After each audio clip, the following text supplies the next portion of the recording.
Hello T-Birds and guests. My name is Terrence Belusek. I'm a second year MGM student at Thunderbird. And today I'm going to teach you how to make a very delicious Korean dish called japchae, which is a traditional Korean dish. They've been making it for hundreds of years and now it's enjoyed by everybody. So I want to teach you how to make it so you can make it at home. It's really good.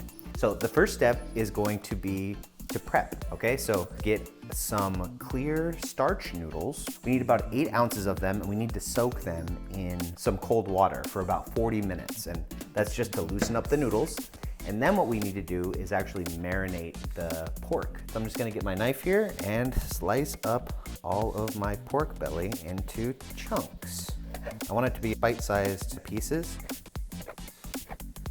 And now that we have all of our meat all sliced up, we're gonna be putting it in this bowl to marinate it. We need to get some brown sugar and put 2 tablespoons into here. And I'm just gonna eyeball it. It's not really important because it's just a marinade. I'm going to get soy sauce. We also need 2 tablespoons of this. And then 1 tablespoon of sesame oil. Just gotta mix this all up. Mixy, mixy, mixy. Here it goes into the refrigerator. All right, so first we're gonna do a 1/4 cup of soy sauce. There's our soy sauce. Next, we're gonna add 3 tablespoons of brown sugar. Next, we're gonna add 5 cloves of garlic. I'm just gonna mince them up finely. Put all that garlic right inside of this seasoning sauce, and with a spoon, I'm going to mix this all up. Here, I'll show you nice and close. Oh, it smells good. Now that our meat is all sliced up and marinating and our noodles are soaking, it's time to slice up some of the vegetables that we're gonna be using in this recipe. And we're gonna be using carrot, spinach, onion, and mushrooms. One trick that I like to do with onions is once I get it peeled, I rinse it off with some water. That gets rid of some of the, tear producing stuff that can be on onions. So I'm just gonna chop this right up into slices to start. And now I'm just going to slice into kind of strips. I have a big old pile of onions.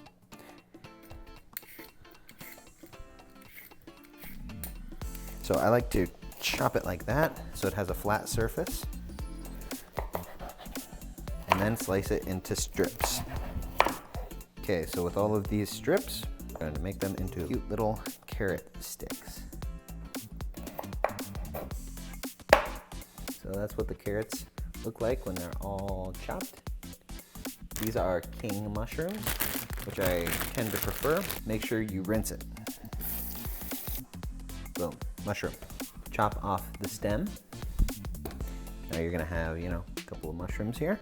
So I'm gonna chop them into slices. Just like the carrots, you have sticks of mushrooms. Our pork belly is marinating, our noodles are soaking, our vegetables are all chopped up into matchsticks.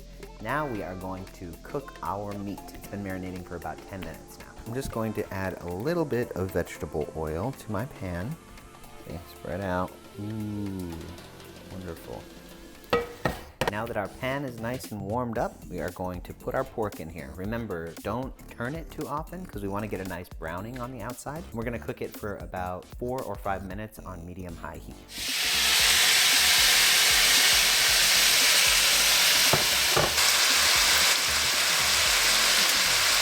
While this is cooking, I'm going to actually chop these pieces up a little bit smaller.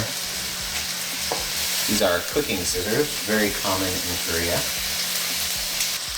As you can see, it's kind of glazed with that sugar and everything. Ooh, getting spicy up in here. Now that the meat is cooked, we are going to put everything together in one big pot. Turn our stove to medium-high. Let's put our onion and our carrot and our mushroom. Let's put a little bit of oil in there just to kind of make sure everything is nice and coated. Next, we're gonna get our fresh spinach and just tear it. Tear the leaves off. We don't want to include all of these stems, so just rip those off. We are going to include the seasoning sauce that we made earlier. So let's just pour that right over on top as well. 1/4 cup of water. Here is our cooked pork belly. Right on top, we're gonna put all of these soaked noodles that are not hard anymore. Now they're nice and wavy. So let's put them right on top. Turn this to a medium-high heat. Cover and let it cook for 10 minutes. Our japchae has been cooking for about 9 minutes now. We're gonna take off the lid and let it cook for just about 2 more minutes to evaporate all the water that is probably left on the bottom of the pot.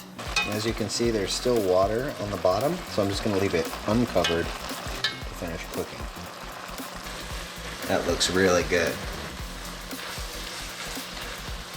All right, really quickly before I take it out, I'm gonna put some ground black pepper in there and Korean spicy seasoning. You don't have to add this if you don't want to, but it's red pepper powder, kind of like cayenne. So if you don't have this, you can just add some cayenne if you want it a little bit spicy.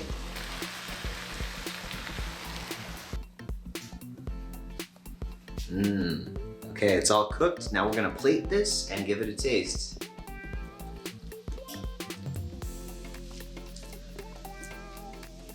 The last step before we serve is we're gonna put some sesame seed oil right over the top. We're also gonna garnish with some sesame seeds. Here is the delicious japchae. All right, let's add a little bit of this to my plate.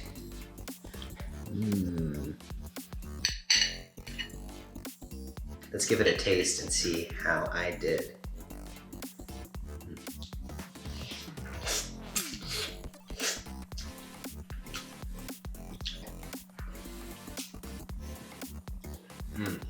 It's sweet, it's salty, it's a little bit spicy. Everything just comes together so well. So many different textures and flavors in one dish. That's why I recommend that you try to make this delicious japchae recipe. Thank you for watching.